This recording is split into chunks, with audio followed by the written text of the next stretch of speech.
Antes de qualquer coisa, aquele pedido de amigo, se você chegou até aqui, dá uma curtida logo, deixa o like. Se você não está inscrito, se inscreva aqui no canal para a gente continuar trocando uma ideia sobre futebol em geral. E a pauta do dia, a reflexão do dia é: Neymar no futebol saudita é desperdício de talento ou um caminho natural? Para quem, ou uma decisão acertada da parte da gestão de carreira do atleta? Para quem só olha o aspecto financeiro, vai dizer que é fantástico. Neymar continua sendo um dos jogadores que mais movimentam dinheiro em transferências desde quando surgiu lá no Santos. Transferência milionária para o Barcelona, do Barcelona para o PSG e agora para o futebol saudita, para o Al Hilal. Mas para quem gosta do aspecto esportivo e lembra do potencial de talento do atacante brasileiro, vai lamentar bastante, creio eu.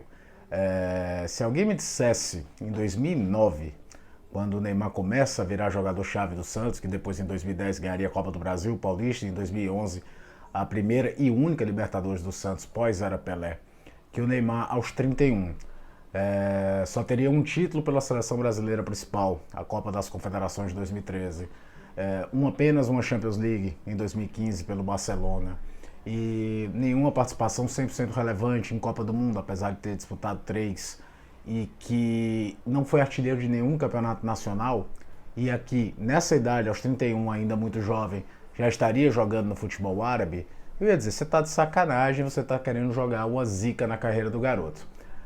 O tempo passou e foi esse o caminho da gestão de carreira do Neymar. Eu sei que muita gente vai falar, Caio, a Liga Saudita em 2009 tinha um peso, hoje tem outro, tá levando jogadores multimilionários, super campeões para jogar por lá. Mas da prateleira do Neymar, aquela de cima mesmo, tem dois. E dois caras que não tem mais muita coisa para conquistar dentro do futebol. Nós estamos falando de um que é Cristiano Ronaldo, tá? Que até a Eurocopa por seleção de Portugal ganhou, maior artilheiro da história da Champions League, um cara que conseguiu tudo que a carreira podia dar.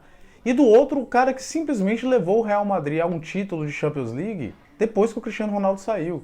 Que todo mundo imaginava uma decadência natural, ele assumiu esse protagonismo dificílimo de ser o substituto do maior goleador da história do clube e levar o Real Madrid, com ótimos jogadores, é verdade, mas sendo o grande líder, a mais um título de Champions League.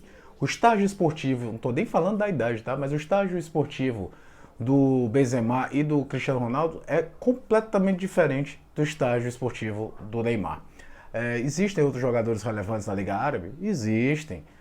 Mas nenhum deles da prateleira do Neymar. Essa que é a grande verdade. Nenhum deles se esperavam tanto da carreira como se esperava do Neymar. Talvez a desconfiança do mercado europeu, o excesso de lesões, a falta de regularidade no PSG, talvez apenas mesmo uma questão 100% financeira da parte dele também, de não querer abrir mão de uma grana nessa transferência toda, porque ele ficou num patamar tão caro que o mercado europeu, desconfiado do excesso de lesões, não pagaria o que o PSG queria, e ele não quis abrir mão de alguma coisa para tentar negociar. Não conheço os meandros da negociação. O que eu posso dizer é que eu acho uma pena ver um jogador que tem todo esse potencial ter tido uma gestão de carreira que não explorou esportivamente o melhor dele. Financeiramente não tem que discutir, é uma máquina de fazer dinheiro. Mas esportivamente o Neymar não atingiu o que ele poderia atingir. O que se esperava que ele atingisse, e não foi nenhuma expectativa exagerada. Bola para isso ele tinha. Muita gente falando, mas a Liga Saudita vai se tornar uma Superliga. Pode se tornar? Pode. Se o governo saudita e os sheiks não enjoarem da ideia de rasgar dinheiro para lavar a imagem do país daqui a 10 anos, pode se tornar. Está sendo feita uma semente agora, não vai ser da noite para o dia. Já vai chamar a atenção, mas depois pode entrar no lado pitoresco. Então não dá para cravar isso. Já vi muita gente falando, ele tem que ser rasgado da seleção. Isso aí é um outro papo, depende do desempenho, da questão física e da relação com o treinador. A seleção brasileira teve capitão em Copa do Mundo jogando no Japão. O Dunga era do Júbilo Iwata em 98.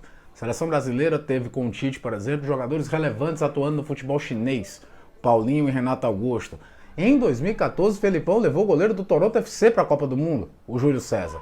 Isso é um outro papo que pode ser discutido com mais calma depois.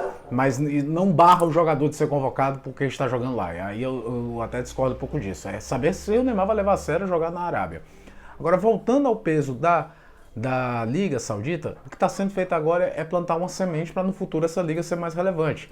Essa que é a ideia, se os sheiks não desistirem de torrar dinheiro. O Neymar faz até curiosamente, mostrando a diferença de estágios esportivos para ir jogar lá, o caminho que o herdeiro da camisa 10 da Seleção Brasileira e Copa do Mundo fez. O Rivelino, campeão do mundo em 70, foi camisa 10 em 74, 78, jogou justamente no Al Hilal. Só que foi jogar no Al Hilal, no começo do profissionalismo da Arábia Saudita, totalmente em final de carreira, já estabilizado, já consagrado. Eram outros tempos, as métricas de títulos eram diferentes, mas já tinha sido campeão do mundo pela seleção e liderado a chamada máquina tricolor dos anos 70. Então era um outro momento, foi fazer o super contrato da vida dele jogando lá. E aquela semente, ao pé da letra para a Arábia Saudita e para o Oriente Médio, e foi uma semente de alguns jogadores e principalmente treinadores brasileiros que foram trabalhar naquela área do mundo, começou a ser colhida muitos anos depois.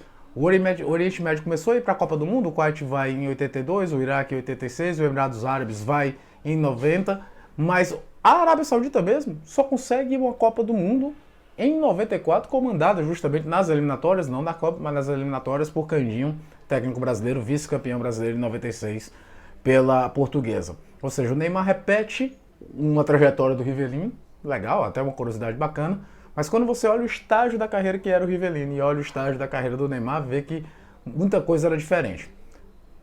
Publicações francesas dizem que podem ser um contrato de 2 anos para depois ele voltar para o mercado mais competitivo e jogar a Copa do Mundo. Ao julgar pela falta de regularidade do Neymar nos últimos anos, a gente não tem como cravar isso. O que eu posso dizer como um fã do futebol é que eu gostaria de ver o Neymar mais tempo jogando nas principais ligas do mundo, ou, se era para sair daquele centro, viesse jogar no Brasil. Há quem olhe apenas essa questão financeira, eu respeito, mas me preocupo sobre... Não é me preocupo, mas lamento na questão do legado esportivo. Pode ser que o Neymar termine a carreira com um tamanho muito menor do potencial que ele tinha. Se você ficou até aqui, muito obrigado. De novo, aquele pedido lá do início, se inscreve aqui no canal, deixa o like, compartilha, dá aquela fortalecida.